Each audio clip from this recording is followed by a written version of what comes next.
The Steam sales of the 1st of December 2013. So what have we got here in this selection of buried treasure? Well, there are a few things which might well be worth picking up. I couldn't imagine anyone who's into Civilization 5 not having picked it up, but at 75% off, if you've been equivocal at all about it, maybe if you were thinking of waiting until Civilization 5 surpassed Civilization 4, which has taken quite a long time.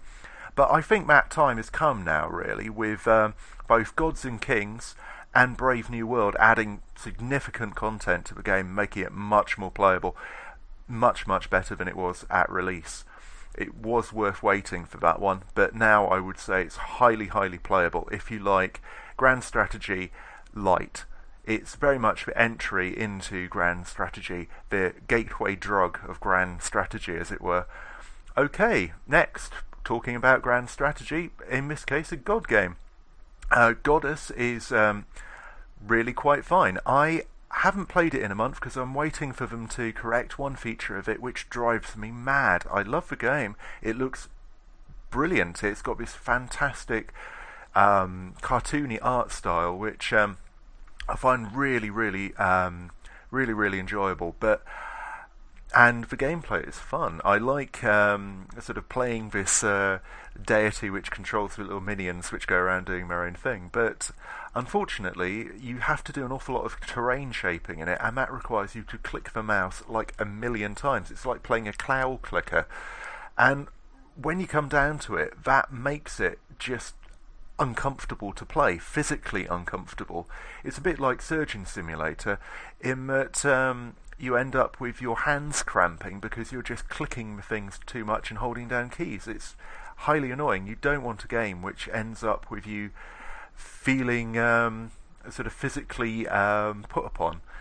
Right, moving on to Metro Last Light, which is the sequel to Metro 2033. This is something I'll be picking up myself in anticipation of a new graphics card, so it looks great. It should run amazingly on up-to-date systems.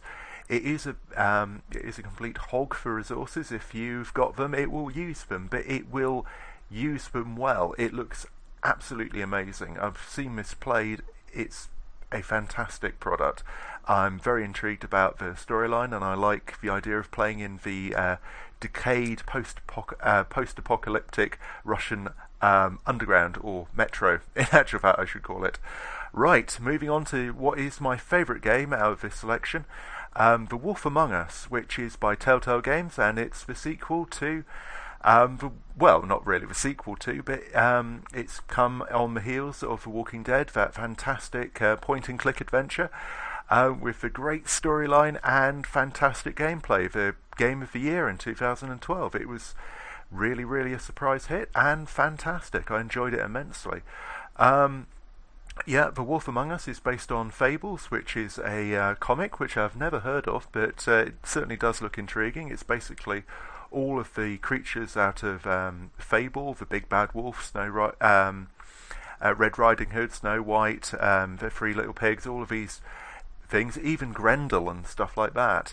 They're all real, and they have to hide from people, and you play the Big Bad Wolf, which is basically a law enforcement officer which keeps keeps everything under wraps. It's very engaging, very, very good gameplay. They've definitely upped their game from The Walking Dead.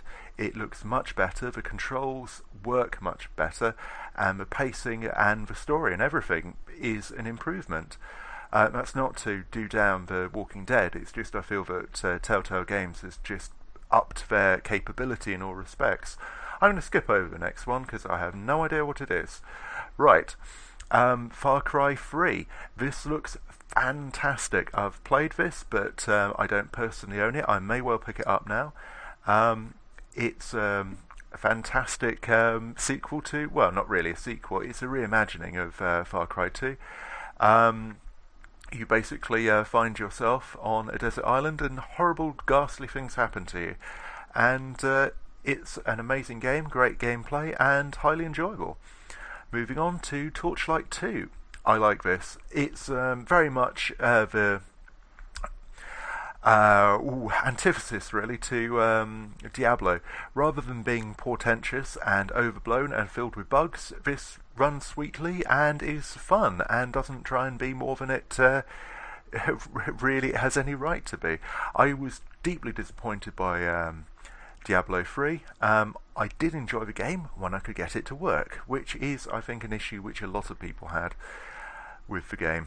And I much prefer Torchlight, maybe because it didn't cause me any grief. Yes, moving on to Payday 2, I feel that as a pirate I should support this tale of larceny and daring do, but I really can't, because when you come down to it, it's got some really terrible AI. It's fun in the multiplayer, but the single player campaign is awful because your AI helpers might as well not be there because they don't have any eye in their AI.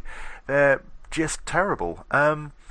Also, it isn't a terribly great looking game. At the time, it didn't really concern me too much because I didn't have a high spec PC. So it's okay if you liked Payday or you really, really like heists. You can go in for this one. They have improved it over Payday, I would say that.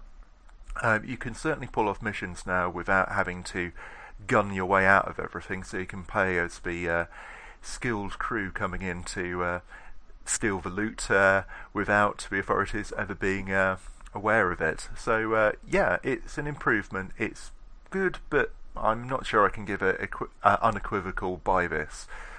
So put that under a maybe. And moving on to Portal 2, which I can't recommend highly enough, especially at this price. Fantastic puzzle game. If you haven't heard of Portal 2, where have you been?